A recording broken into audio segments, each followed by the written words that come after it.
بسم اللہ الرحمن الرحیم۔ السلام علیکم۔ کربلا کا میدان صرف جنگ کا میدان نہ تھا بلکہ تاریخ انسانیت کا وہ عظیم موڑ تھا جہاں حق اور باطل کی پہچان ہمیشہ کے لیے وضاحت ہوگی۔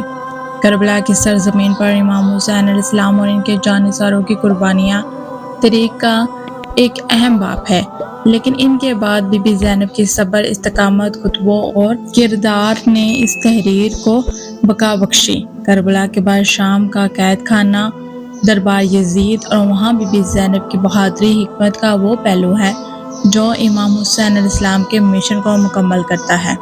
اسی سلسلے میں ایک تاریخی، جذباتی اور روحانی طور پر اہم ملاقات بی بی زینب اور یزید کی بیوی کے درمیان ہوئی، جسے مورخین نے الگ الگ انداز سے بیان کیا ہے۔ یہ ملاقات نہ صرف شام کے دربار کی فضا کو بدلنے کا ذریعہ بنی بلکہ یزید کے گھر کی عورتوں کے دلوں میں بھی لرز طاری کر گئی۔ امام حسین علیہ السلام کی شہادت کے بعد کربلا کا منظر نہایت ہی دردناک ہو چکا تھا۔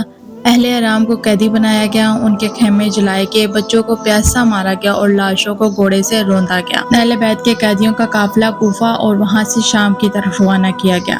شام تک کے سفر میں بی بی زینب اور بی بی سکینہ کے ساتھ دیگر خواتین، یتیم بچے بے نیل کفن، زنجیروں میں جکڑے ہوئے تکلیف دہ مراحل سے گزرے۔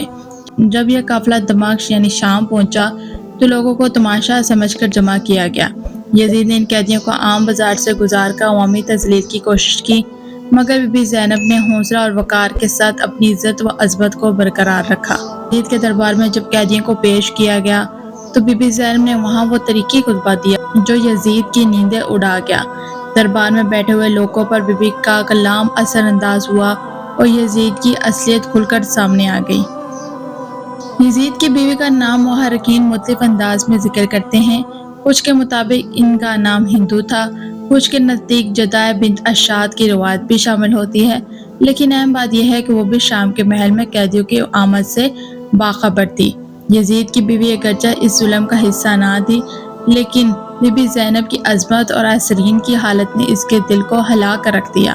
قیدیوں کو ایک ٹوٹے ہوئے مکان میں رکھا گیا جس میں نہ بستر تھا، نہ کھانا، نہ پانی۔ معصوم بچے بھوک سے بلک رہے تھے۔ خواتین مسلسل امام حسین کو یاد کر کے آزاد کر رہی تھیں۔ شام کی عورتیں روزانہ قید خانے کے باہر سے گزرتی اور حیران ہوتی، یہ کون لوگ ہیں جن کے چہرے روشن، لباس خاک آلودہ اور آنکھیں اشک بار ہیں۔ ان میں ایک عورت جو یزید کے محل سے منسلک تھی، اس نے سنا تھا کہ محمد صلی اللہ علیہ وسلم کی نواسی زینب ہے۔ یہ خبر جب یزید کی بیوی تک پہنچی تو وہ بھی حیران ہو گئی۔ یزید کی بیوی نے سوچا اگر یہ واقعی رسول صلی اللہ علیہ وسلم کی نواسی ہے تو انہیں سال میں رکھنا ظلم ہے۔ اس نے ایک خادمہ کو بھیجا تاکہ تصدیق کرے۔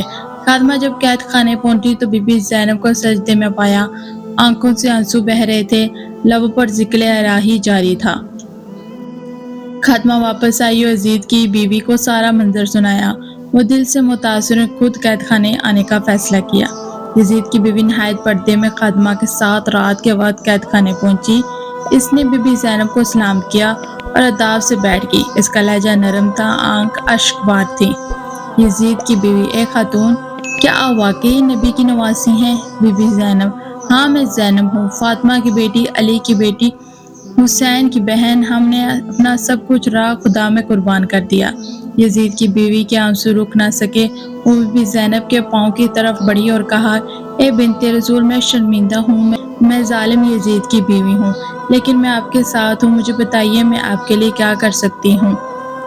بی بی زینب نے اسے نرمی سے روکا اور کہا: ہم نے ہر مصیبت خدا کی رضا کے لیے سہی ہے، لیکن اگر تم میں انسانیت زندہ ہے تو یزید کو ہماری رہائی کا حکم دو۔ ہمارے یتیم بچے، ہماری بیمار بیویاں، یہ سب کسی راہ کے مستحق ہیں۔ یزید کی بیوی نے وعدہ کیا کہ وہ یزید سے بات کریں گی۔ اس نے خادمہ کے ہاتھ کچھ پانی، کھجوریں اور چادریں بھیجی، جنہیں دیکھ کر قیدیوں کی آنکھوں میں نمی آ گئی۔ جب یزید محل میں آیا تو بیوی نے موقع پا کر نرمی سے سوال کیا: کیا تم جانتے ہو جنہیں قید رکھا ہے وہ کون ہیں؟ تم نے رسول اللہ علیہ وسلم کی اولاد پر ظلم کیا، کیا تمہیں قیامت کا خوف نہیں؟ یزید نے غصے سے جواب دیا، لیکن دل میں تذلیل ضرور آیا۔ عورتوں کا مسلسل اصرار، شام کی عوام کا اضطراب اور دربار میں بی بی زینب کے خطبے نے یزید کو مجبور کر دیا کہ وہ اہل بیت کو رہا کر دے۔ ایک دن خادمہ بی بی سکینہ کو دیکھ کر رو پڑی۔ چھوٹی سی بچی جو رات